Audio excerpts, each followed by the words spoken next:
The New York Rangers have a huge problem with some of their younger talent. They're going to have to figure that out sooner rather than later if they want to find success in this current Cup window. And of course, further along down the road. We're going to break all of that down. But before we do, quick reminder to hit that subscribe button, as about 80% of you watching our videos are not actually subscribed to the channel. So if you want to do yourself a favor, hit that subscribe button so you can stay up to date with everything New York Rangers. The draft's right around the corner, free agency is right around the corner, and it's going to be very exciting to see what GM Chris Drury does with this team heading into next season. But without further ado, let's get into the topic at hand today. And it is a personal piece a little bit, but I think I share the sentiment with some fans in Rangers Nation that, you know, the Rangers have a tough time developing players, and I think we're starting to see it become a problem, especially with the Kaapo Kakko signing last week and the reaction to it, and the fact that so many people would rather see him traded at this point, even with the new contract, than stick with the team and see what he has. And I think it has more to do with the New York Rangers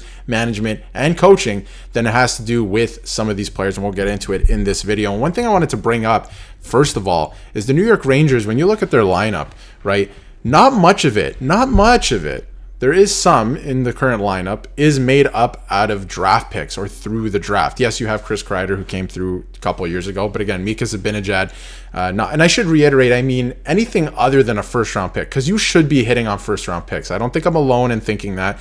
You should be hitting on first-round picks, right?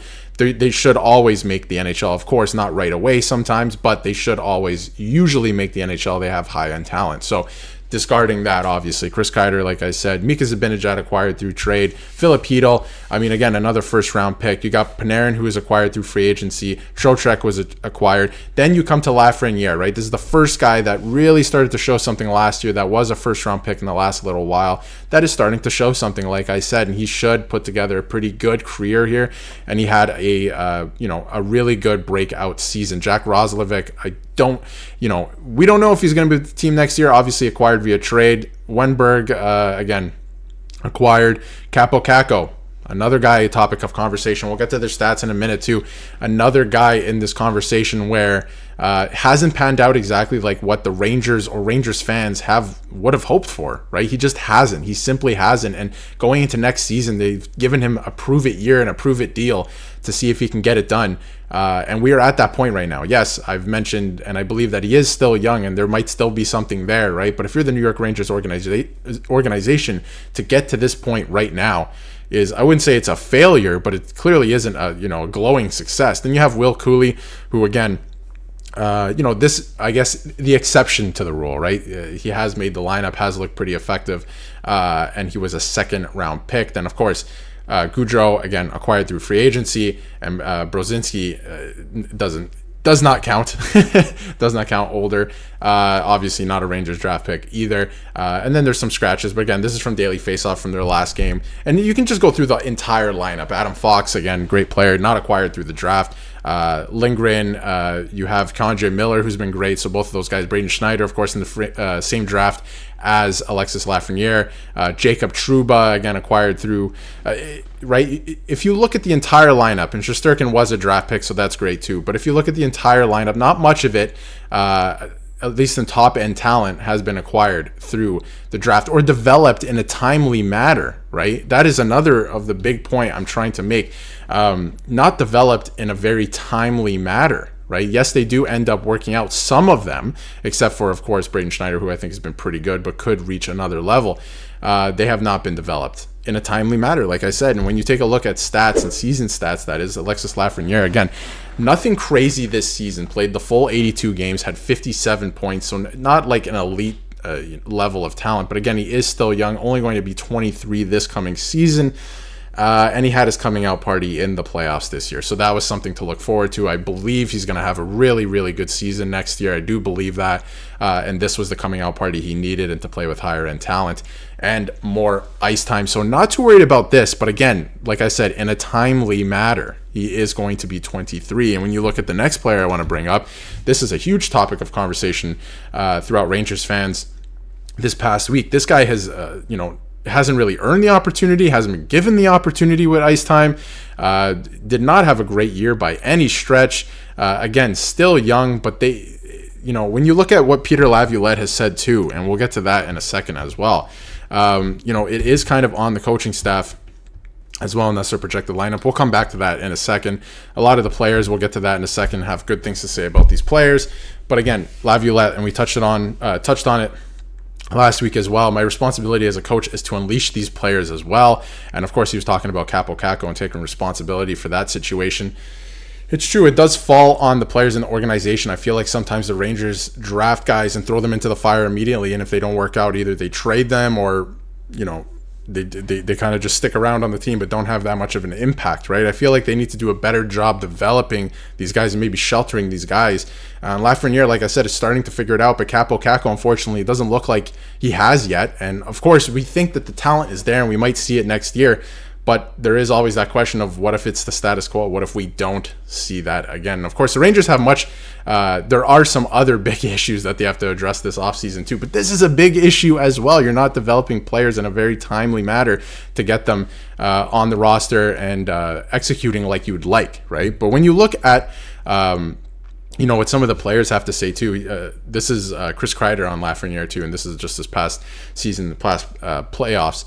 He just keeps getting better and better. It's very easy to forget that he's such a young guy still because he is so dynamic and so competitive. And yes, while that is true, and the numbers haven't, really followed yet to an elite degree, which you'd hope to see him there, he is getting better.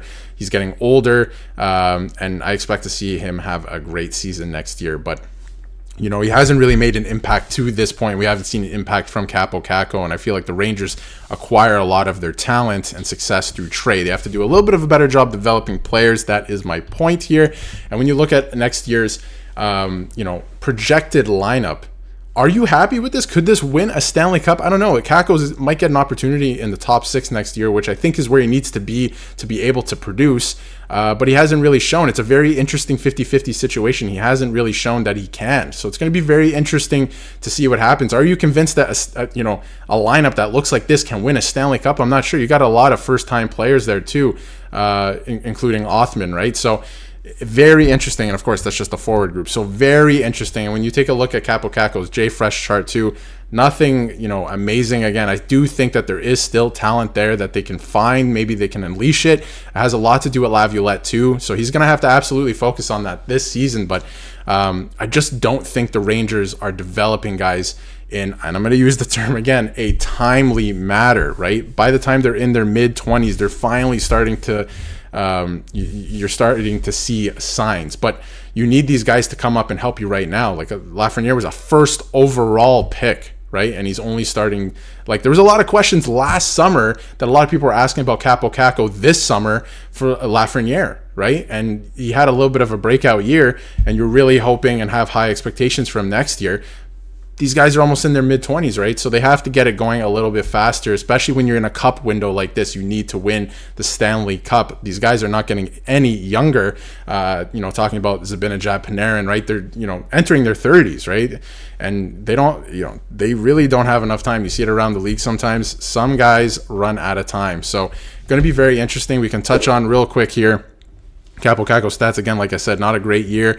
When you look at Lafreniere's stats, obviously getting better. Expect him to have a really good season coming up next year. Looks like he's finally found a bit of his swagger, but it should be very interesting next season. I mean, you're almost getting to the tail end of this cup window, whether you like it or not. You can look at the contracts and how long they go. You're kind of getting to the end of this cup window here. What happens with Shesterkin? He's going to make a lot of money, right? Salary cap, yes, it's going up, but not going up that much, especially into next season. And you're going to have to re-sign some players too and add to your team. So it's going to be very interesting to see what they do. Let me know what you think Chris Drury should do this summer to help the team, besides the fact of the matter, through of this video, at least through free agency, via trade. What should he do? And do you agree with me that the Rangers have a pretty tough time developing players? I think it's the case, right? I think Cooley, like I said, is the exception to the rule, but otherwise I think they have a hard time getting guys to an elite level. Lafrenière was talked about as,